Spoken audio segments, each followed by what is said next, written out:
to our annual meeting, let's have first our opening prayer and to be followed the national anthem.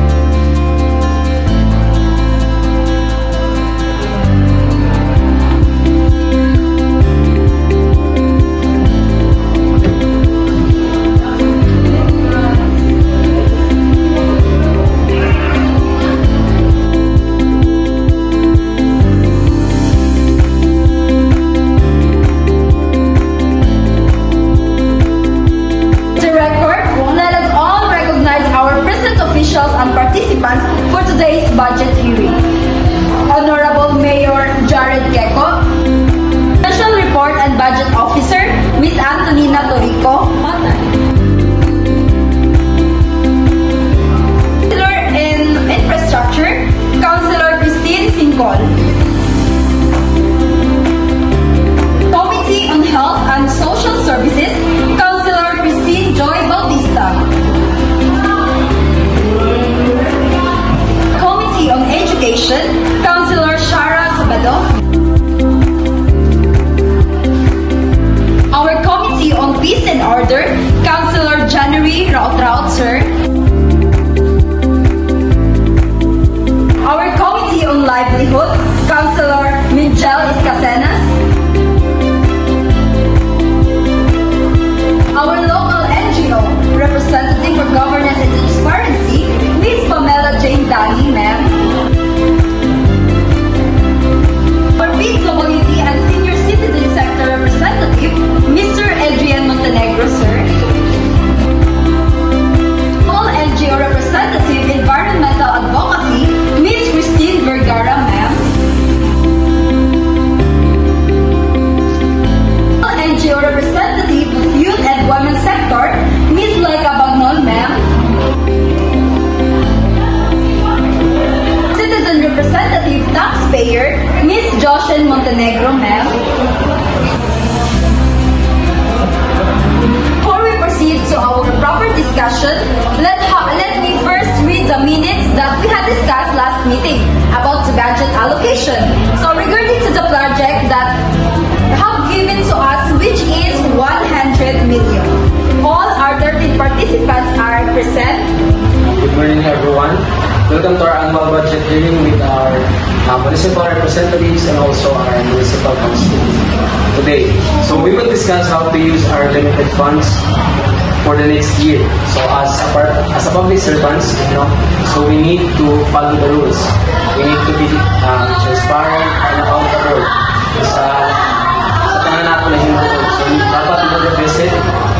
Spending, kailangan na lahat is fair, tanan, council is matalaan natin ng budget. Alright? So let's hear the treasurer's report. Thank you, Mayor. Based on our financial report, ang total revenue natin for this year is 100 million. Pero may fixed expenses tayo tulad ng salaries, utilities, and mandatory funds. Ang natitirang pondo na pwede natin i-allocate is 70 million. Reminder po, by law, bawal po tayong mag-overspend or gumawa ng deficient budget. Dapat balance at transparent. Hello, this is Mayor. During the past year, the money and case ang hindi at kulang ng sa health center. I propose 20 million for medicine, barangay health workers, and social services for the poor. Request for 20 million under health and social services noted.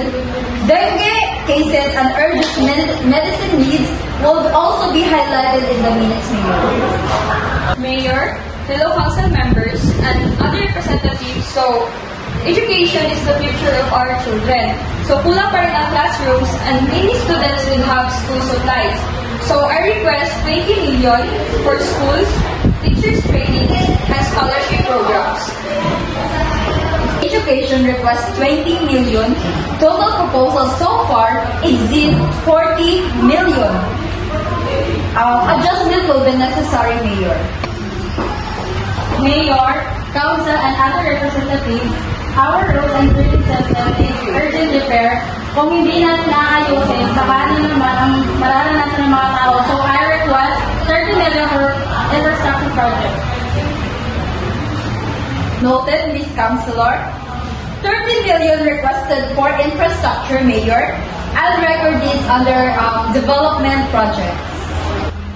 Mayor, another concern po is livelihood. Many residents lost income during the pandemic and still recovering.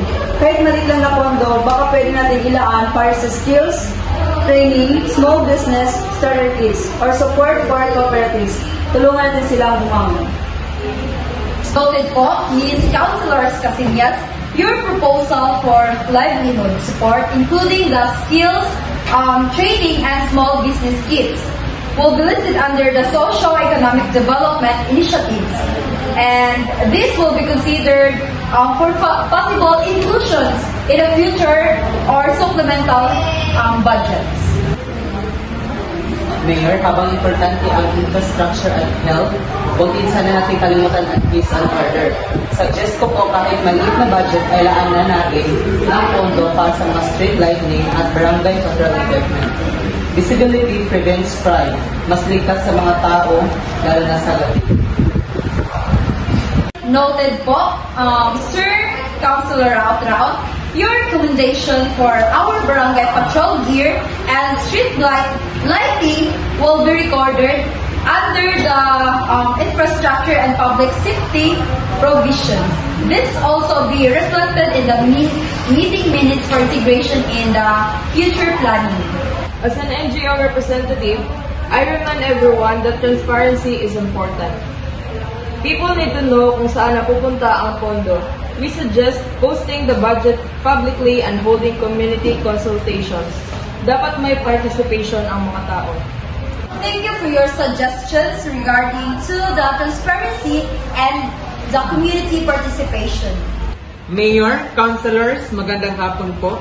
Marami pong senior citizen at PWD sa ating barangay ang hirap pa rin sa access to health services, transport, at livelihood.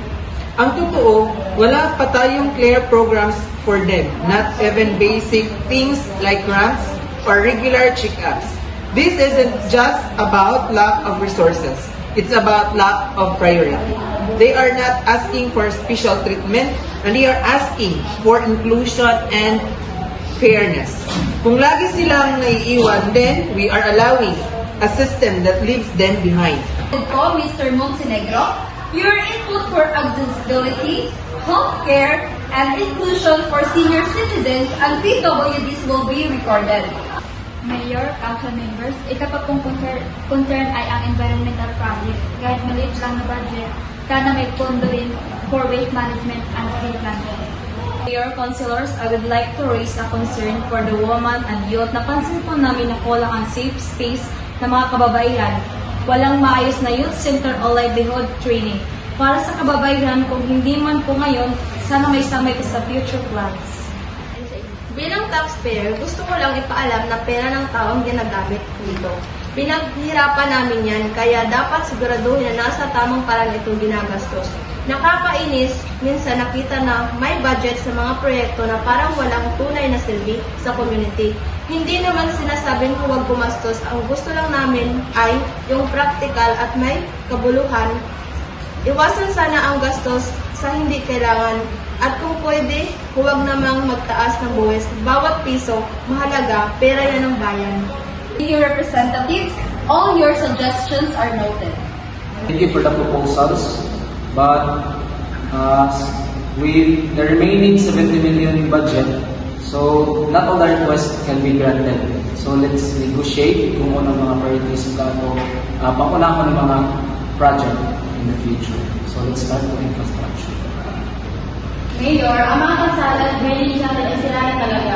Tuwing tagulan, baha at alam na nangyayari, delikado sa mga residente at nahihirapan sila makalakad at makapasok sa trabaho. I agree to your missing point, so I will approve your request 30 million for major road and flood control projects. Mayor, tumataas ang kaso ng dengue at iba pang sakit sa barangay. Kulang din ang gamot at supply sa health center, kaya nahirapan kayo magbigay ng serbisyo.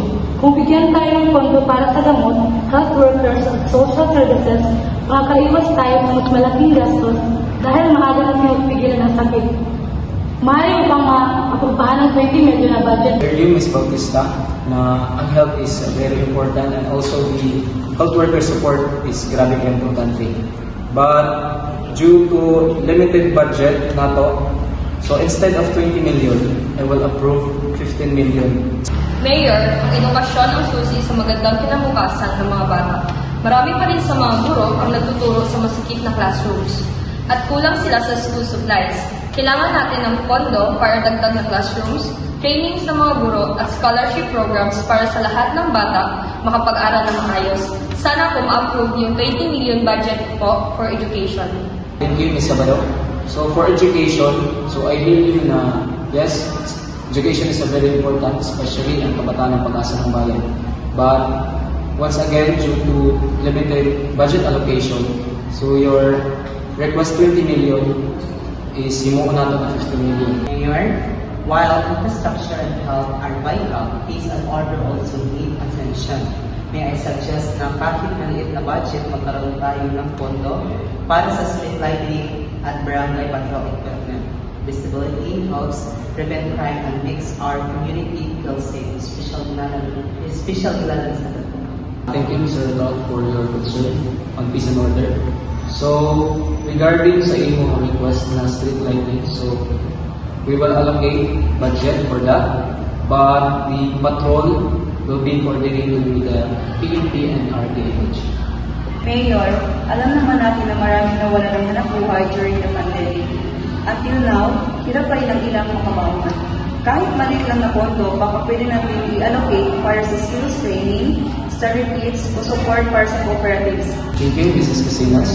So, I agree na livelihood is very important, especially grabe yung pagkatabang sa ating mga katawan. But speaking of training and starter kits, so kinanglan nga po natin kung coordinate sa TESDA, DDA, and especially sa mga civilian plans. Mayor, Councilor, magandang hapon po.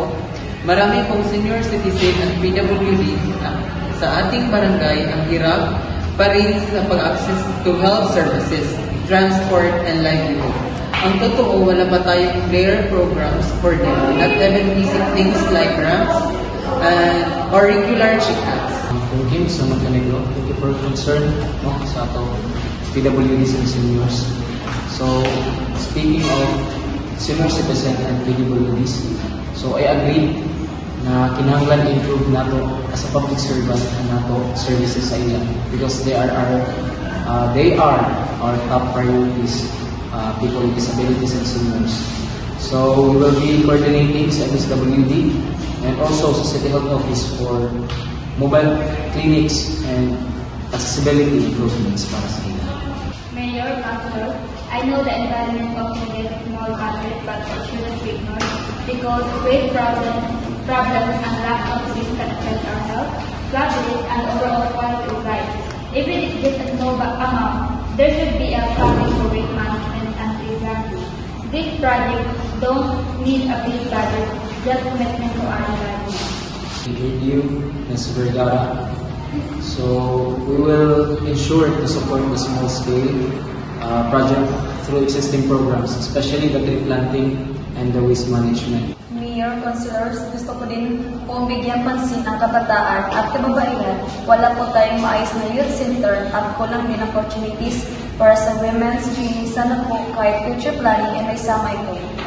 Thank you, Ms. Bagnon. So I agree to integrate in future education and health initiatives, especially sa ating mga kabataan at sa ating mga kababaihan. As a taxpayer, gusto namin ng practical spending. Taxes are hard-earned money.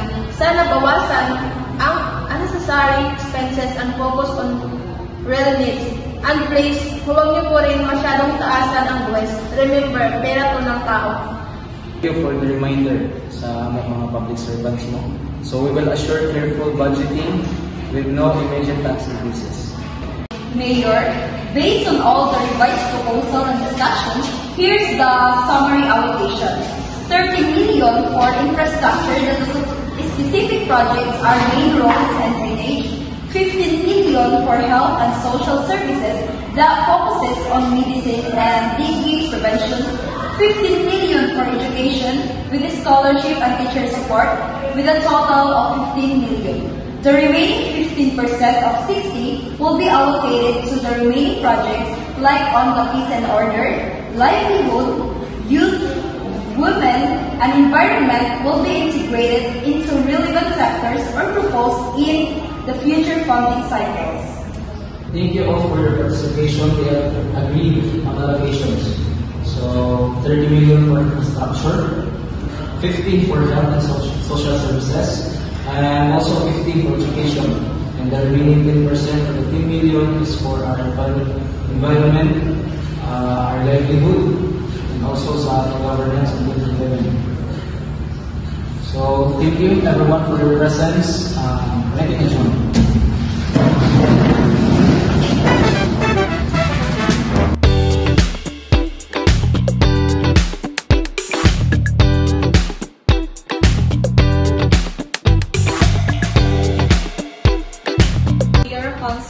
Councilors! Committee in Infrastructure, Councilor Christine Sico Advocacy, Ma'am Christine. 30 million is limited. So let's negotiate.